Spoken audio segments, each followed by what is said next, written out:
Masih ingat awal kemunculan aplikasi ini? Dahulu Shopee membranding dirinya sebagai aplikasi untuk mencari barang kebutuhan yang praktis, mudah, dan murah.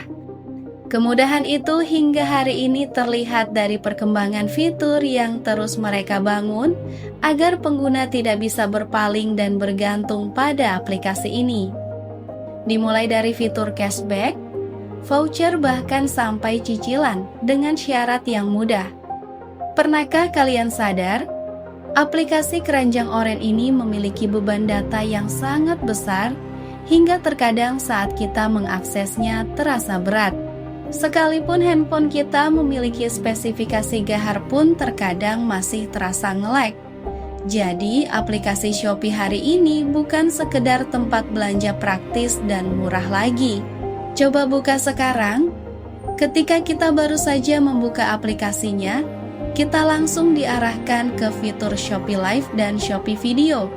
Bukan hanya itu saja, dimulai dari bermain games, membeli token listrik hingga memesan hotel pun bisa diakses dalam aplikasi ini. Diakui ataupun tidak, platform ini sudah menjadi bagian yang tidak terpisahkan dari ekonomi digital Indonesia.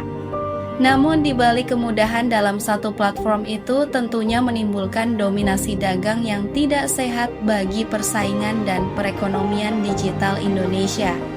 Muncul dugaan monopoli dagang yang dilakukan Shopee dengan menguasai ekosistem digital dan perlahan menyingkirkan satu persatu mitra lokal seperti ekspedisi pengiriman dan menggantinya dengan fasilitas miliknya sendiri. Rupiah yang kalian bayarkan tidak sedikit pun berdampak kepada perkembangan ekonomi kita karena perputaran uang itu hanya dikelola hanya oleh satu platform saja. Bayangkan tentang rupiah yang kalian keluarkan saat check out. Apakah uang itu masuk ke sistem ekonomi lokal? Apakah selanjutnya diputar untuk membiayai usaha mikro di Indonesia? Rupiah-rupiah itu melenggang bebas masuk ke sistem keuangan digital milik mereka tanpa sedikit pun bersinggungan dan berkontribusi untuk perkembangan ekonomi negara. Lalu, bagaimana praktek monopoli itu berlangsung? Apakah tidak ada regulasi untuk membatasi hal ini? Apa dampaknya terhadap perekonomian mikro?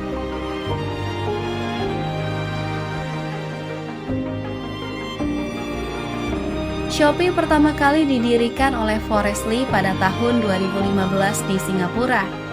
Yang di belakangnya terdapat perusahaan teknologi raksasa bernama Sio Group yang sekaligus menjadi induknya perusahaan Garena. Maka dari itu awal kemunculan Shopee yang sekaligus masuk ke Indonesia langsung mendobrak pasar ekonomi digital dengan berbagai fiturnya yang lebih unggul dan easy to use dibanding e-commerce lokal. Perkembangan yang begitu masif membuat Shopee kini bukan sekedar etalase digital yang hanya mempertemukan pembeli dan penjual secara virtual. Data terbaru pada tahun 2025 Shopee telah menjadi penguasa e-commerce di Indonesia dengan lebih dari 50% dari total transaksi keseluruhan platform e-commerce yang ada. Hal itu berkat ekosistem satu pintu lengkap yang mereka bangun mulai dari sistem pembayaran yang super lengkap, Shopee Food, Shopee Express, dan segudang fitur yang bisa kalian cek satu persatu. Shopee Pay yang di awal peluncurannya hanya sebagai alat pembayaran praktis, kini berubah menjadi salah satu dompet digital paling banyak dipakai dan diminati di Indonesia. Menurut survei IT Post pada Agustus tahun 2025, hampir separuh pengguna internet memilih Shopee Pay sebagai metode pembayaran utama yang digunakan lebih dari 48% responden. Hal itu membuka tren baru dengan adanya fitur pengembangan dari Shopee Pay yakni Shopee Pay Later. Yang mana pada analogi mudahnya hal ini seperti penggunaan kartu kredit yang mudah diakses tanpa syarat yang berbelit. Di satu sisi ini menimbulkan implikasi budaya konsumtif yang berbahaya, yang mana era menabung untuk membeli sudah tidak ada lagi. Dugaan monopoli itu tidak berhenti di situ saja. Bukan hanya pelaku bisnis digital saja yang mendapat getah dari ambisi super e-commerce dari Shopee ini, tapi juga UMKM yang menggantungkan roda produksi dan distribusi barangnya melalui perantara platform ini. Shopee telah mengizinkan penjual dari luar negeri, terutama dari Cina, untuk menjual barang dan bersaing dengan UMKM lokal tanpa persyaratan ataupun penyesuaian dengan regulasi di Indonesia. Yang mana produk made in China itu hadir dengan harga yang super murah dan susah diimbangi oleh UMKM lokal. Bukan soal beda kualitas, namun tentang perbedaan biaya produksi dan subsidi dari masing-masing pemerintah. Yang jika dinalar UMKM lokal tidak mungkin menyesuaikan banting harga dari penjual Cina. Contoh nyata yang terjadi di India, di mana produk asal China yang memiliki harga super murah dibiarkan masuk via e-commerce, sehingga membuat banyak pabrik dan UMKM di sana bertumbangan. Skema diskon yang diwajibkan kepada penjual dari aplikasi juga mempersempit keuntungan UMKM untuk berkembang. Sebuah bayangan selanjutnya adalah pengaturan algoritma yang sekali lagi memberikan pilihan sulit kepada UMKM kecil untuk terlihat oleh pembeli dalam satu klik. Yang mana agar terlihat sebagai toko rekomendasi dan memiliki kualitas yang layak beli, penjual dipaksa untuk membayar biaya iklan yang memiliki rentang harga sesuai dengan apa yang akan penjual dapatkan. Bahkan terbaru pada tahun 2025, terdapat peningkatan biaya dan pajak penjualan yang telah diberlakukan, termasuk di dalamnya pajak penghasilan sebesar 0,5% dari omset yang terjual. Komisi yang pada awal ringan kini membengkak naik menjadi 2,5 hingga 17,4%, tergantung dari harga jual yang ditetapkan oleh merchant. Terdapat juga biaya pemrosesan tambahan yang terus muncul sejak Juli tahun 2025, yaitu Rp1.250 per transaksi. Akan terlihat kecil kalau hanya 1 atau 2 pesanan saja. Namun bayangkan jika dalam satu hari penjual memiliki ratusan pesanan. Tidak puas dengan hal itu, dalam hal pengiriman barang ke alamat pembeli, di mana dulu Shopee bekerja sama dengan mitra perusahaan logistik dan ekspedisi lokal untuk memperdayakan ekonomi lokal dan dapat berkembang bersama.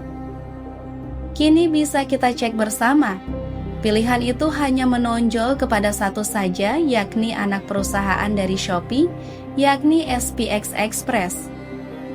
Akibatnya, kita para konsumen yang acuh terhadap monopoli ini, dan dengan pilihan praktis serta gratis ongkos kirim yang besar tanpa pikir panjang, memilih ekspedisi SPX untuk mengantarkan barang pesanan kita sampai di depan pintu rumah. Tentu saja hal itu membuat perusahaan logistik lokal menjerit dan tunduk terhadap Shopee apabila tetap ingin menjadi mitra dalam hal pengiriman. Yang mana dari hulu hingga hilir benar-benar dikuasai dan tidak memberikan celah sedikit pun untuk platform lain yang terkait bisa mengimbangi agresifnya strategi dagang platform belanja keranjang oren. Dengan berkembangnya mode yang saat ini serba instan, membuat konsumen terlena dengan segala urusan yang bisa terselesaikan dengan tanpa meninggalkan platform Shopee.